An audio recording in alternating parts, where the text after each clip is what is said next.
안녕하세요. 라메 개발자입니다. 이번 영상에서는 프론트엔드 개발자가 알아야 할 최소한의 백엔드 지식에 대한 영상을 만들어 보려고 합니다. 첫 번째로 알아야 될 건 서버가 HTML 파일을 보내준다 라는 것입니다. 우리가 네이버.com이나 구글.com을 웹브라우저의 주소창에 입력했을 때 어떻게 구글의 홈페이지나 네이버의 홈페이지가 웹브라우저에 나올 수 있는 걸까요? 바로 그 주소를 웹브라우저의 주소창에 입력하는 것이 그 네이버와 구글의 웹서버에 접속을 해서 화면을 보여줄 수 있게 HTML, CSS, 자바스크립트 그리고 필요한 이미지나 등등 그 화면을 보여주기 위한 자원들을 달라고 요청하는 것입니다. 그림으로 그려보면 웹브라우저가 google.com이라는 요청을 서버에게 보내면 서버가 그에 응답하는 이 파일들을 보내주면 웹브라우저가 이 파일들을 받아서 화면에 렌더링을 해서 우리가 볼 수 있게 되는 것입니다. 이런 식의 코드를 어떻게 짤 수 있는지 한번 해볼게요. 먼저 프론트엔드 개발자에게 익숙한 자바스크립트로 서버를 개발하기 위해 익스프레스라는 프레임워크를 사용하겠습니다. 익스프레스를 사용하기 위해서는 먼저 다운로드를 받아야 하는데요. 여기 보면 npm으로 관리되고 있는 패키지이기 때문에 npm init으로 패키지.json을 생성해주고 여기서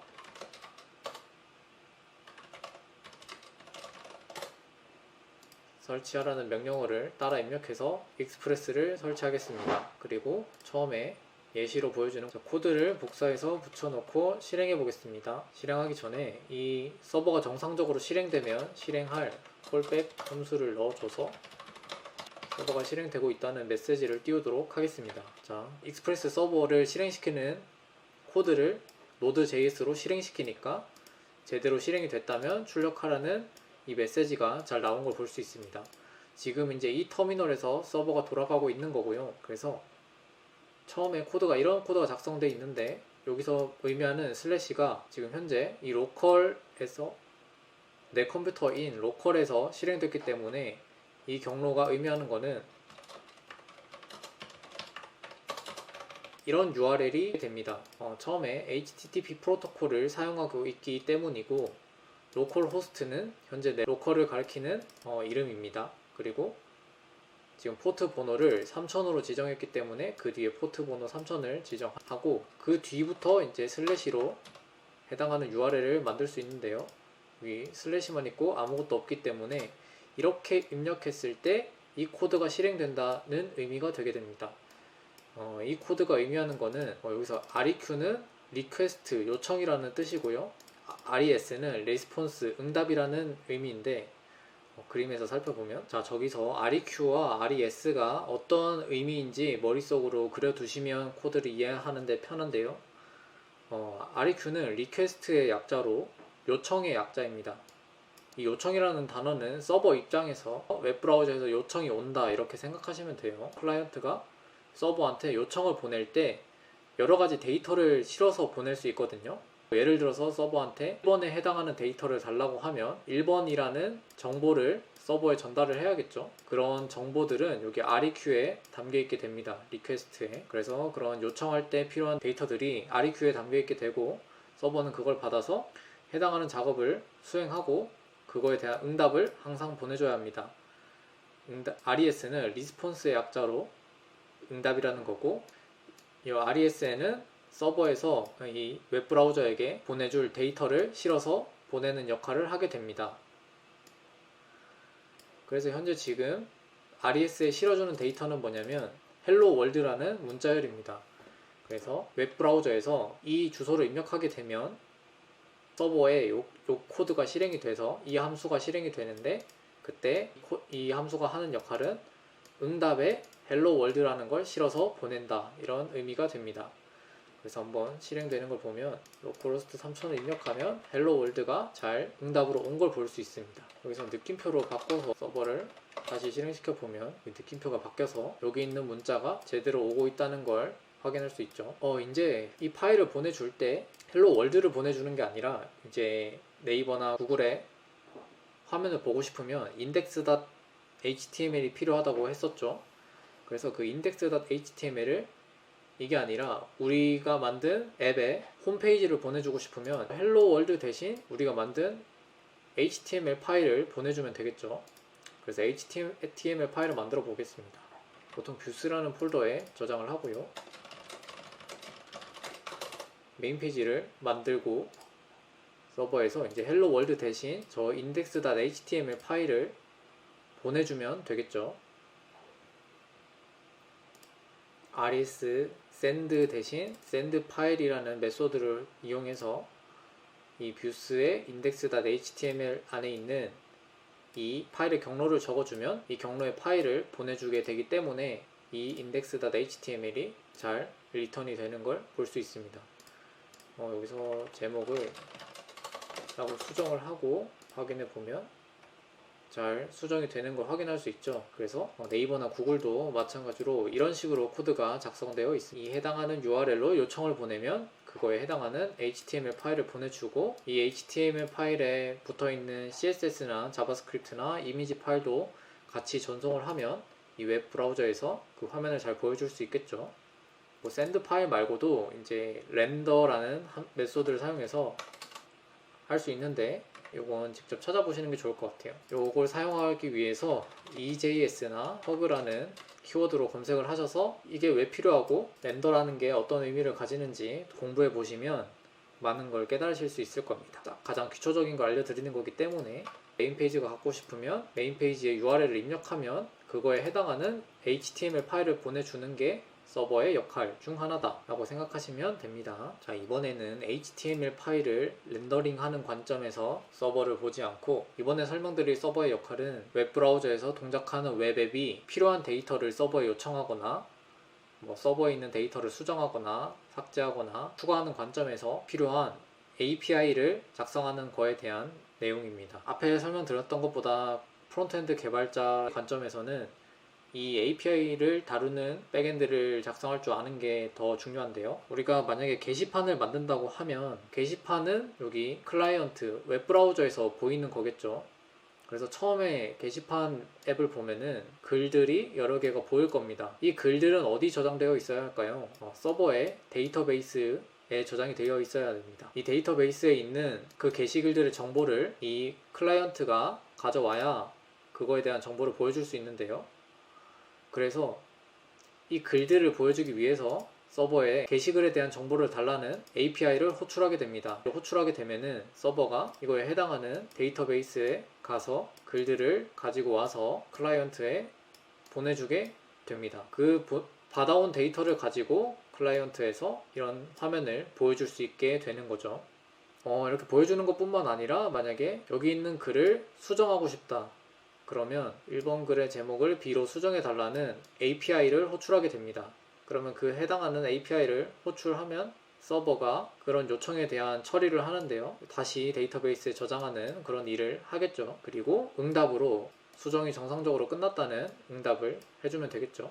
마찬가지로 새로운 글을 추가하거나 생성된 글을 삭제하는 기능들이 필요할 겁니다. 이렇게 처음에 조회하는 거 읽어오는 거죠. 리드라고 하고 생성 크리에이트, 그리고 수정, 업데이트, 그리고 삭제, 딜리트 이걸 4가지 기능이 어떤 프로그램이든지 핵심적인 기능인데요. 이걸 줄여서 CRUD라고 합니다. 그래서 이 CRUD를 하기 위한 웹서버를 만드는 걸 한번 간단하게 해보겠습니다. 데이터베이스를 붙이면 좋겠지만 이 부분은 직접 공부해 보시면서 붙여보면 될 것 같고 간단하게 데이터베이스라는 배열을 우리가 데이터베이스라고 생각을 하고 한번 코드를 짜보겠습니다.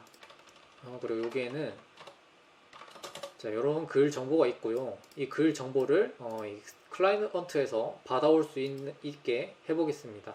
먼저 이걸 이렇게 API 서버를 만약 작성했을 때 잘 동작하는지 확인할 때 많이 쓰는 툴이 있는데요. 포스트맨이라는 툴입니다. 포스트맨에 들어가서 회원가입을 하시고 저는 회원가입이 되어 있기 때문에 로그인을 하겠습니다. 자, 로그인을 하게 되면 이런 창이 나올 텐데요. New를 클릭하고 HTTP 리퀘스트를 클릭합니다.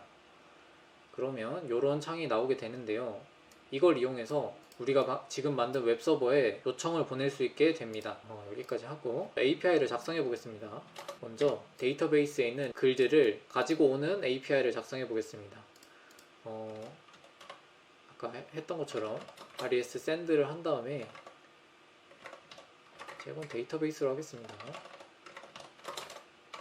데이터베이스에 있는 여기 있는 값들을 달라고 하는 그런 API를 방금 작성을 했습니다. 그럼 이 API를 한번 호출해 볼게요. 우리가 우리 서버에 URL을 입력하면 됩니다. 우리 서버의 URL은 이거죠. 입력을 하고 여기서 그 다음에 경로가 데이터베이스라고 했기 때문에 뒤에 슬래시 데이터베이스를 입력을 하고 호출을 해보겠습니다. 저는 지금 포스트맨 데스크탑이 켜져 있지 않기 때문에 이런 에러가 나고 있고요. 이렇게 설치를 해서 실행시켜 보겠습니다. 이게 설치되어 있지 않으면 이런 에러가 납니다. 그래서 포스트맨 데스크탑 설치해서 실행시켜 봅시다. 여기 이 아이콘이 툴바에 있으면 실행된다고 하니까 툴바에 잘 나오는지 확인하고 합시다. 저는 설치가 다 돼서 포스트맨 데스크탑 에이전트가 실행이 됐습니다. 그래서 다시 요청을 보내보면 이렇게 지금 코드를 작성했는데 가져올 수 없다는 에러가 나왔죠. 이건 서버를 껐다 키지 않아서 그렇습니다. 서버를 껐다 켜서 수정된 코드가 반영된 걸 실행을 시키면 여기 잘 가지고 오는 걸 볼 수 있죠. 이렇게 요청을 보내서 데이터를 가지고 올 수 있습니다. 그때 쓰는 여기 이 get이라는 거는 HTTP 메소드라고 하는데 일단 뭔가 가지고 올 때는 get을 쓴다 라고 생각하시면 되겠습니다. 자, 이번에는 이 데이터베이스에 새로운 값을 추가해 볼게요. 어떻게 해야 될까요? 일단 클라이언트에서 서버에 그 추가하는 글에 대한 제목을 담아서 줘야겠죠. 그래서 그 글을 담아서 한번 보내보겠습니다. 이런 데이터를 담아서 보낼 때는 두 가지 방법이 있는데 그 두 가지 방법을 다 해보겠습니다. 먼저 첫 번째로 이 URL 뒤에 params.라는 걸 통해서 받아올 수 있습니다. 여기에 콜론을 쓰고 그 콜론에 대한 변수 이름을 적으면 이 URL에서 그 뒤에 오는 건 타이틀로 보겠다라는 뜻이거든요. 그래서 데이터는 이 클라이언트에서 서버로 보내는 요청에 담겨오는 거기 때문에 이 타이틀을 꺼내기 위해서는 params의 타이틀에 이 타이틀이 담겨오게 됩니다. 그리고 추가하는 거기 때문에 이 데이터베이스에 맨 끝에 새로운 글을 추가하면 되겠죠. 그래서 그 코드는 데이터베이스의 맨 뒤에다가 지금 현재 데이터베이스의 길이를 id로 주고 타이틀을 값으로 주면 되겠죠. 그리고 이런 응답을 보내줄게요. 작성이 다 됐으면 서버를 껐다 켜고 한번 글을 추가해 보겠습니다. 자, 글을 추가할 때 여기 뒤에 타이틀에 가는 값은 여기서 슬래시를 하고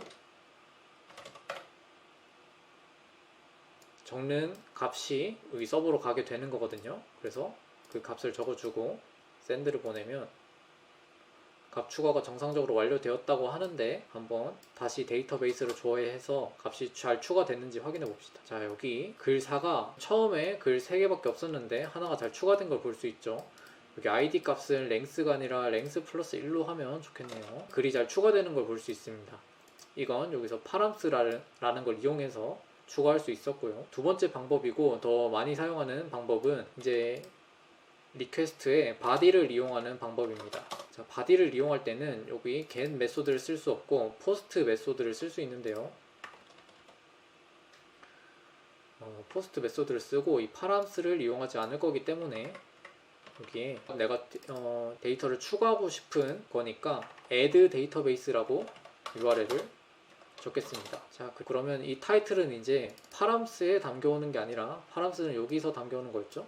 이제 body에 담겨오게 될 건데 요 body에 담아오는 거를 읽어오려면 body parser라는 걸 익스프레스에 추가해 줘야 됩니다. 그 코드는 이 코드를 추가해 주면 이제 리퀘스트에 body를 사용할 수 있습니다. 자, 이번엔 이 API로 호출해서 값을 추가해 볼게요. 이제 서버를 껐다 켜고 자, 서버를 껐다 키면 지금 여기 있던 추가됐던 값은 이 배열에 추가됐던 건데 서버가 껐다 켜지면서 다시 이 코드가 실행이 되면서 여기 저장돼 있던 값은 날아가겠죠. 그래서 다시 호출해 보면 원래대로 돌아가 있는 걸 확인할 수 있습니다. 여기서 다시 이 메소드를 호출해서 한번 추가해 볼게요. 여기서 일단 HTTP 메소드가 get에서 post로 바뀌었기 때문에 여기서 get에서 post로 바꿔줘야 됩니다. 이 post로 바꾼 이유는 body를 사용하기 위해서예요. 그래서 URL로 지금 바뀌었으니까 URL을 add 데이터베이스로 바꿔주고 이제 데이터를 넣어 봅시다. 데이터는 body에 넣어야 되는데 여기 body를 클릭하고 여러가지 편하게 입력할 수 있는 방법이 있지만 저는 row를 선택해서 JSON으로 넣어 보겠습니다. JSON 문법은 중괄호를 열고 처음에 키값을 넣고 키값은 타이틀이 돼야겠죠. body의 타이틀을 꺼낼 거기 때문에 그리고 그 값은 글4가 될 겁니다. 자, 이렇게 body에 값을 담아서 전송을 눌러 보겠습니다. 정상적으로 완료되었다고 하고 이걸 다시 데이터베이스로 바꿔서 get으로 요청을 보내면 글이 잘 추가가 된 걸 볼 수 있죠. 이렇게 body에 담아서도 값을 추가할 수 있습니다. 다음에는 여기 지금 모든 글을 다 보여주고 있는데 여기서 특정한 아이디에 해당하는 글만 보고 싶으면 어떻게 하면 될까요? 이건 이런 식으로 많이 작성합니다. 일단 이 params.로 값을 추가하는 건 지울게요. 많이 사용하지 않는 방식이기 때문에. 그리고 하나만 가지고 올 때는 이 데이터베이스라는 것 뒤에 그 가지고 오고 싶은 것에 아이디를 적어주면 그 데이터베이스에 있는 글만 가지고 오게 하면 되겠죠. 그래서 위에서 이 아이디에 해당하는 값만 가져오도록 하겠습니다. 그래서 지금 아이디는 리퀘스트에 지금 여기 파라미터에 넣었으니까 파람스에 담겨오겠죠. 파람스의 아이디가 아이디이고 이제 이 4개의 데이터 중에서 그 아이디에 해당하는 하나의 값만 꺼내야겠죠. 그래서 배열 메소드 중에서 배열의 원소 중에서 배열의 아이디 원소의 아이디가 지금 받아온 아이디랑 똑같은 걸 찾아오겠습니다. 그럼 그 데이터를 응답으로 보내주면 되겠죠. 자, 이렇게 값을 추가하고 한번 잘 되는지 보겠습니다. 여기 뒤에 먼저 1번 글을 가지고 와 볼게요. 여기 뒤에다가 /1을 추가했습니다. 근데 여기서 이제 find 메소드를 쓸 때 지금 원소에 있는 아이디는 숫자 1인데 타입이 넘버인 1인데 지금 리퀘스트 파람으로 받아온 값은 무조건 스트링입니다. 그래서 지금 여기 있는 아이디는 문자 1이고 여기 있는 아이디는 숫자 1이기 때문에 지금 서로 같다고 인식을 하지 못합니다. 그래서 이 아이디를 숫자형으로 바꿔주면 되겠죠. 이렇게 작성을 하면은 이 데이터베이스 배열 중에서 아이디 값이 똑같은 것 하나를 찾아줄 겁니다. 실행시켜서 send 눌러보면 그 해당하는 글 하나만 잘 가져오는 걸 볼 수 있죠. 3으로 바꿔서 실행을 시키면 3을 가져오게 됩니다. 이런 식으로 게시글에 딱 원하는 하나만 가지고 오려면 이런 식으로 사용을 합니다. 다음은 추가를 해봤고 다음에는 수정을 한번 해보겠습니다. 처음에 데이터베이스를 가지고 와서 글 3개가 있는데 이번에 글을 글 2에서 글 2로 바꿔볼게요. 그러면 어떻게 하면 될까요? 일단 수정을 하려면 어떤 글을 수정할지에 대한 아이디가 필요할 겁니다. 그리고 그 글의 타이틀을 뭘로 바꿀지 그런 값이 필요하겠죠. 그래서 body에 수정하고 싶은 값의 아이디를 클라이언트가 주고 그걸 뭘로 바꿀지를 body에 담아서 이렇게 요청하게 될 겁니다. 그럼 이런 식의 요청이 온다고 가정을 하고 코드를 짜면 body에서 아이디에 해당하는 게 여기 들어오고 타이틀에 해당하는 게 여기 들어오겠죠. 자, 여기서 그 해당하는 값을 수정해야 되는데 이 데이터베이스에 지금 이 배열의 각각의 인덱스는 id 빼기 1인 걸 알 수 있어요. 무슨 뜻이냐면 이 데이터베이스의 첫 번째 인덱스의 값의 id는 1이니까 여기에 이 값에 접근하기 위해서는 이렇게 입력을 해야 되죠. 요게 인덱스고 요건 id인데 id에서 1을 빼면 그 데이터베이스의 인덱스인 걸 확인할 수 있습니다. 그래서 그 점을 이용해서 이 id에서 1을 뺀 거에 타이틀을 지금 받아온 타이틀로 수정하겠다라는 코드를 작성을 하면은 이 받아온 글의 타이틀로 이 원래 있던 데이터베이스의 값 타이틀을 수정하는 코드를 짤 수 있습니다. 값 수정이 정상적으로 완료되었습니다를 보내주도록 하고 서버를 껐다 켜고 한번 업데이트를 해볼게요. 해당하는 URL을 호출하면 되겠죠. 자, 여기 포스트 메소드로 작성을 했는데 get을 요청했으니까 없다고 합니다. 그래서 포스트로 바꾸고 다시 요청을 보내면 수정이 정상적으로 완료되었다고 하는데 한번 확인해 보겠습니다. 자, 글이 글 2로 잘 바꾸어진 걸 볼 수 있습니다. 이렇게 값 수정을 할 수 있고요. 다음엔 값 삭제하는 걸 한번 만들어 보겠습니다. 값 삭제는 여기 이름을 delete 데이터베이스라고 하고, 삭제를 하려면 뭐가 필요할까요? 이 아이디만 있으면 되겠죠. 삭제하는 거는 이 데이터베이스의 배열에서 그 해당하는 원소만 없애면 됩니다. 그런 역할을 하는 코드는 데이터베이스에 splice라는 메소드가 있는데, 여기서 어떤 값을 삭제하고 싶은 시작 지점, 시작 인덱스를 적고 거기서부터 몇 개를 삭제할 건지 이런 걸 적으면 삭제를 해주는 메소드입니다. 그래서 어디부터 삭제를 할 거냐면 받아온 아이디에 빼기를 1을 하면 그 삭제할 배열의 인덱스가 되죠. 그리고 몇 개를 삭제할 거냐면 한 개만 삭제하면 되기 때문에 이런 코드를 써주겠습니다. 이렇게 하면 값 삭제가 정상적으로 완료되었습니다 라고 하고 API를 호출해 볼게요. 포스트로 잘 바꿔주고 요청을 보내면 삭제할 아이디는 1번을 삭제해 보겠습니다. 첫 번째 글. 그래서 지금 여기 3개가 잘 나오는데, 서버 먼저 껐다 켜고 껐다 켜면 지금 요거 3개가 출력이 되는 게 맞겠죠. 여기서 1번 글을 삭제하는 API로 호출하면 정상적으로 완료되었다고 하고, 호출을 보면 첫 번째 글이 잘 삭제되는 걸 확인할 수 있습니다.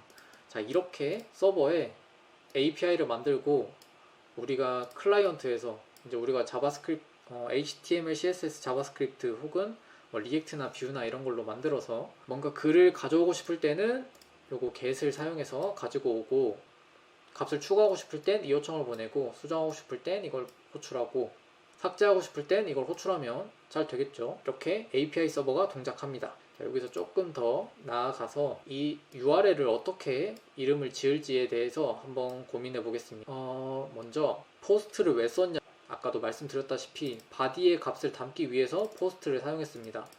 근데 포스트를 사용해서 값을 담는데 값을 추가하는 경우, 수정하는 경우, 삭제하는 경우에 이런 URL을 만들어서 지금 동작하게 했었죠. 근데 뭐 URL로 이렇게 생성, 수정, 삭제를 구분할 수 있지만 URL 대신 이 HTTP 메소드를 통해서 구분하는 방법이 있습니다. 지금 HTTP 메소드를 통해서 그런 API를 구분하는 방법을 RESTful한 API라고 하거든요. 내가 호출하고 싶은 API의 동작을 URL에 전부 담는 게 아니라 HTTP 메소드를 통해서 어떻게 할 수 있냐면 RESTful 생성의 의미를 가진 건 post라고 하고, 수정의 의미를 가진 건 push나 fetch라고 합니다. 그리고 삭제의 의미를 가진 건 delete라고 하는데요. 이 HTTP 메소드를 통해서 각각 생성, 수정, 삭제를 구분할 수 있습니다. 그 말은 뭐냐면 URL에서 이걸 지울 수 있다는 거예요. 이걸 지우고, 지금 내가 생성하고 싶은 거는 post 메소드를 쓰고, 수정하고 싶은 거는 put 메소드를 쓰고, 삭제하고 싶은 거는 delete 메소드를 쓰면 된다는 겁니다. 이렇게 되면 URL이 엄청 깔끔하게 되는데요. 보시면 get이나 post나 push나 delete가 URL이 똑같아졌어요. 이걸로 HTTP 메소드를 활용함으로써 표현력을 높이고 더 구조적으로 좋은 코드를 짤 수 있게 됐죠. 자, 이렇게 수정하고도 잘 동작하는지 한번 해보겠습니다. 이번에는 여기 URL을 수정할 필요 없이 메소드만 바꿔가면서 하면 됩니다. 껐다 켜고 처음에 가지고 와서 여기 3개가 있는데 값을 추가하는 걸 한번 해보겠습니다. 그대로 데이터베이스로 두고 해당하는 값만 넣어주면 되겠죠.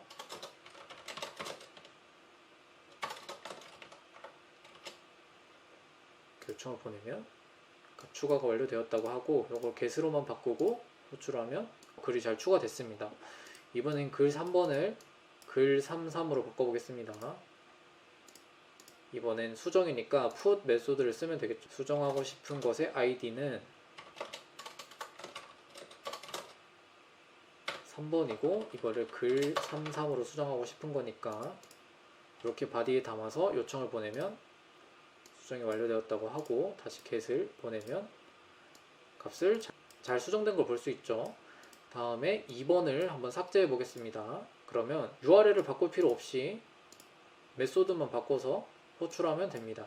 이걸 2라고 적고 요청을 보내면 삭제가 되고 다시 get으로 바꿔서 요청을 보내면 잘 삭제되는 걸 볼 수 있죠.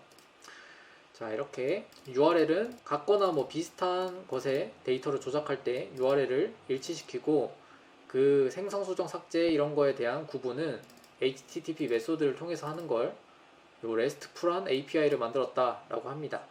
그래서 이 부분에 대해서도 고민을 많이 해보시면 좋을 것 같습니다. 네, 제가 준비한 영상은 여기까지고 여기서 더 공부해 보실 만한 것은 저는 데이터베이스를 이렇게 코드에 넣어서 구현을 했는데 이거 말고 몽고DB나 MySQL을 사용해서 실제로 데이터베이스를 묻혀서 관련 작업들을 여기 수정해 볼 수 있을 것 같아요. 그렇게 해보시면 엄청 더 많은 걸 알게 되실 거고